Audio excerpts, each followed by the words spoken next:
Climate change is a reality. We get up every morning, we read news on extreme climates, floods, famines, avalanches, and all more. And this is getting bigger and bigger as this goes through. So what is it that you and I could do together to make this and start a journey to really put some end to this? There are very many solutions. I don't think there is one that is going to solve it all. But what is it that is sustainable for each of us to really do anything about this? Food is something that definitely can help in this cause if dealt with rightly. Let me introduce you to the world of millets. The grain that you're all familiar with, ragi, a form of millets. 1 kg of rice that you all of us buy and consume in our homes takes 4,000 liters of water to grow. 1 kg of rice takes 4,000 liters of water to grow. 1 kg of millets takes 400 from the sky. 4,000 from the ground, 400 from the sky. A country of 1.4 plus billion people. Rice is something we love. I'm not here to stop you from eating rice. But think of the impact that we could make by just making those small changes. Millets are smart foods. Foods that's not just good for you, but good for the planet and good for the farmer. There are very many cases in terms of why, what, each of those changes that it brings together. We've all heard of superfoods. Superfoods are foods that are just good for you. I call them selfish foods. We are the smart generation. You need foods that are more than just good for you, but good for the planet and good for the farmer. Unfortunately, the grain has been forgotten over the years.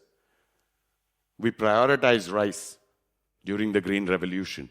Rightfully so, because at that point, we needed to focus on what we called hunger satisfaction. India was starving. We did promote all of this, but there was a time and place, and we believe that there is a time and place for the revival of millets.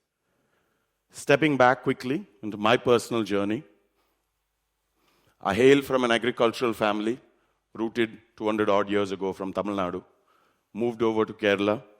I grew up in a city called Cochin, saw my parents, my dad specifically, building a large distribution and warehousing business for brands in India.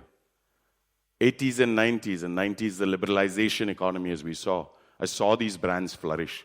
I saw the entire distribution, brands coming to forefront, national and international. It definitely left something in me. It left that nice in of saying, can you build a brand for India? Can you build something from India for India? And definitely made a mark and a quest in that journey. I moved over to the US for my MBA, constantly seeking what is it that it is going to be that I will do. And as I was going in, and I enjoyed the world of retail in the US when I was in retail and spending a lot of hours and energy behind consumers, behind what people buy, what is happening, I saw the birth of this one grain called quinoa, a humble Peruvian grain making waves across the globe. Intrigued me for sure, went further and further, deeper into the grain to understand what is this grain that everybody is so interested about.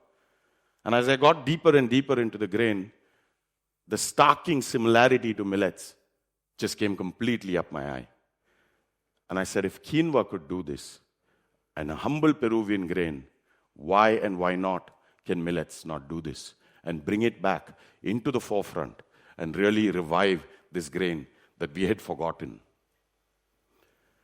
Really begged this question. And at the same time, as I said about the need and why this grain was kept aside, really for the cause about a hunger satisfaction. But as our country has been developing, there was a dramatic shift from hunger satisfaction to nutritional satisfaction.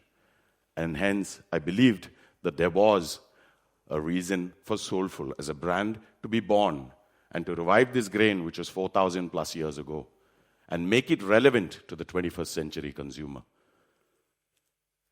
A journey that was not going to be easy, but a journey that I believe I can help you understand that anything you want and believe is possible.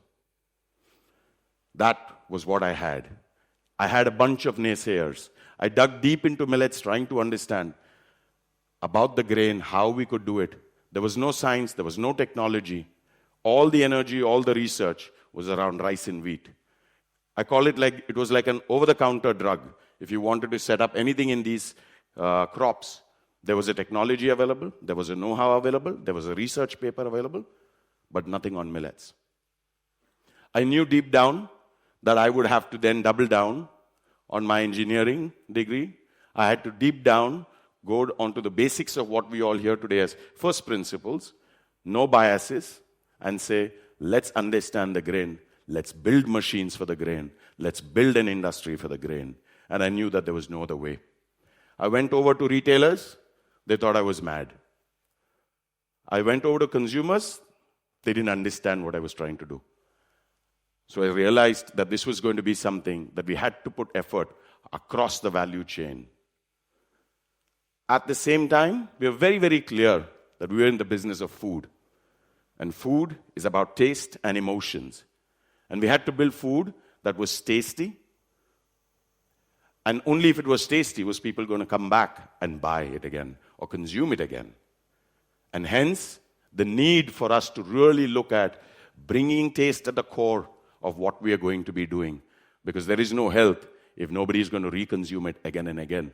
And at the end of the day, if we want to revive the grain, we have to revive it with sustainable consumption, and which is important for growth. You could have very easily sold the story of drudgery, sold the story of a poor man's crop.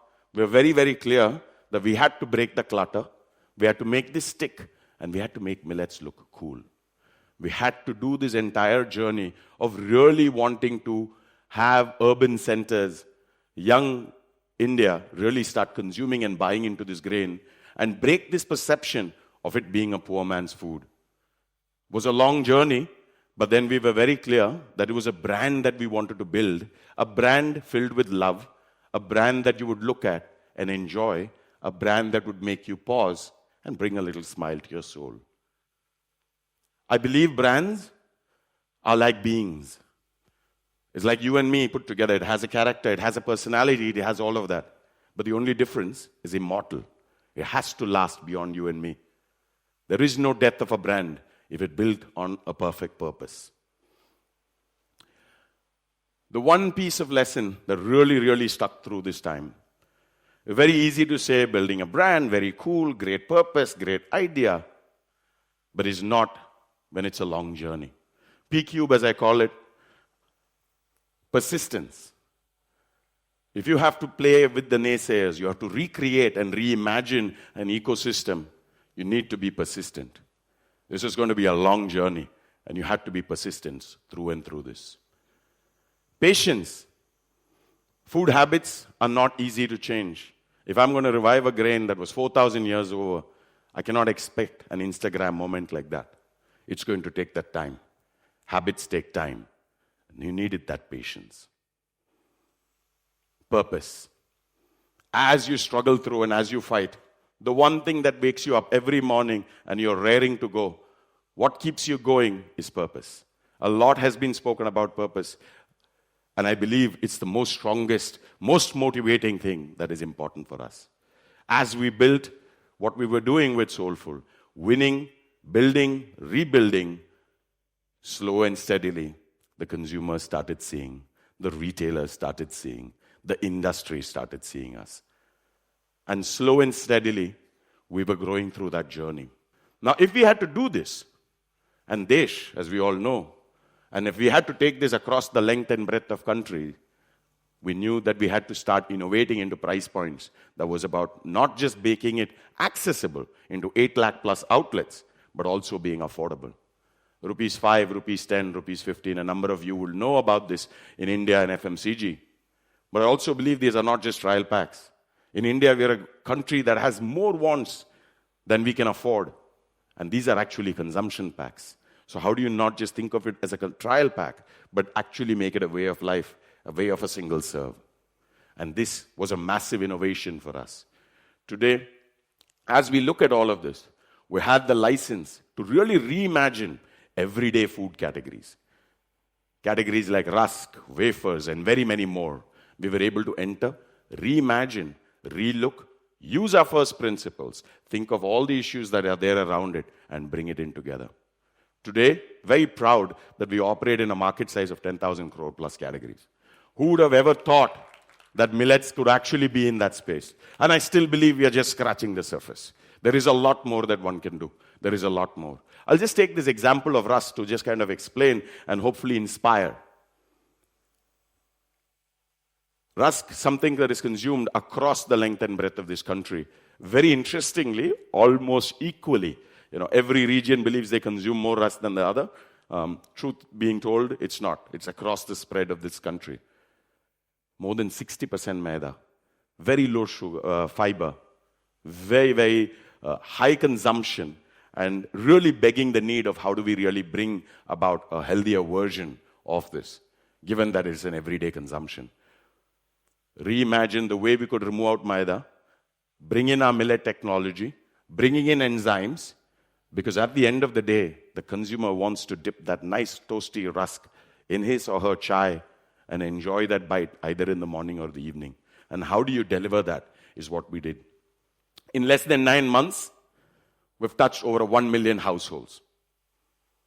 And I believe this ability for us to reimagine everyday categories and really start bringing it through is something that really can do when you have the power of a P-cube, when you have the power of the first principles. Today, millets are becoming mainstream. The support that we have got from the central government, from the United Nations, International Year of Millets, is really become the place where millets is no longer a trend or a fad. It's actually a revolution and a movement of really bringing back these grains and bringing them mainstream. Nothing brings me more joy when we are able to go back to farmers who grow millets, who are not able to and who are not able to understand what we're doing, and we give them the packs that is made from the humble grain that they have grown. Without selling to the world the drudgery about millets, but making it about a grain that can stand tall and make about the change that one can do. Every chapter must end. After 12 odd years of building, believing, not just in the brand, but the purpose of bringing back this 4,000-year-old grain. In 3 days, I step out from the world of Soulful, but leaving it in the hands of a great enabled group, a great enabled team, a purpose and an idea. I may be gone, but this brand, this purpose, and this movement is here to stay. Thank you so much.